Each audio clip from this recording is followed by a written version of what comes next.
ఇక్కడ మత ఘర్షణలు జరుగుతున్నాయి ఫ్రెండ్స్. ప్రతిఘటించే స్థితిలో కూడా లేరు. తట్టా బుట్టా పట్టుకొని చీమలు పురుగుల మాదిరిగా పరుగులు తీస్తా ఉన్నారు. ఇంతటి దీనస్థితి ఎట్లా వచ్చింది?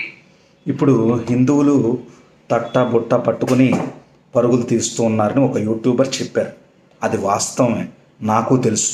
కానీ ఎవరికి వాళ్ళు ఇలా జరిగింది అని చెప్తున్నారు. కానీ ఒక 50 మంది 100 మంది ఒక్కొక్క ఊరు నుంచి కలిసి హిందువులు వెళ్ళి ఆ ప్రాంతానికి వెళ్ళి వాళ్ళకి ఏం కావాలో సహాయం చేసి, బెంగాల్లో ఎలాంటి పరిస్థితి అంటే వాళ్ళు ఎందుకు నిలబడట్లేదు అంటే యుద్ధానికి వాటికి దానికి ఒక రీజన్ ఉంది. ఏంటంటే వాళ్ళు కష్టపడితే కానీ వాళ్ళకి తిండి జరగదు, రెక్కాడితే కానీ డొక్కాడదు. అది ఆల్మోస్ట్ అందరి హిందువులకి అంతే. ఎందుకని అంటే ఇప్పుడు బౌద్ధ మతస్థులకైతే మీకు చైనా సపోర్ట్ చేస్తే వాళ్ళు సత్రంలో కూర్చొని చక్కగా యోగం చేసుకుంటారు, భోజనం చేసి మళ్ళీ యోగం చేసుకుంటారు.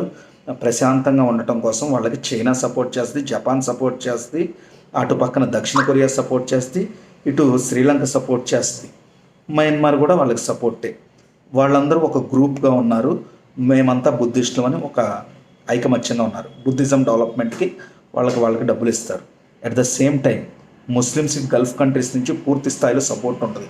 ఇప్పుడు ఎవరైనా పేదవాడు ముస్లిం ఉన్నాడు అనుకోండి, వాడికి వడ్డీ లేకుండా డబ్బులు రుణాలు కూడా ఇస్తారు.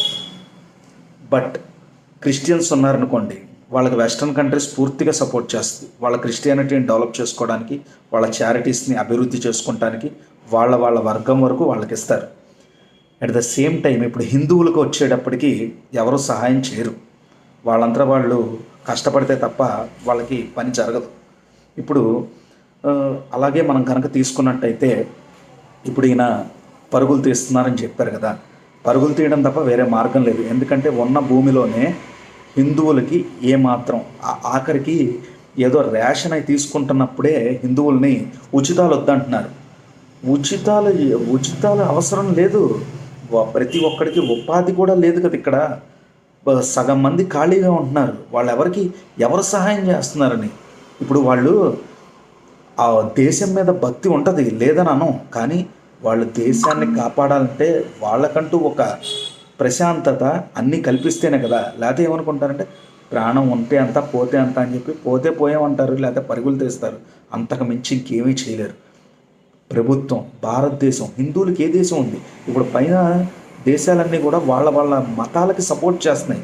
ఇక్కడ హిందువులకి ఎవరు సపోర్ట్ చేస్తున్నారు, ఎవరు ఇస్తున్నారు, అసలు ఏం జరుగుతుంది? ఒకప్పుడు అంటే సత్రంలో ఎన్ని ఉండేవి, ఇప్పుడు హిందువులకి పరిస్థితి ఏంటి?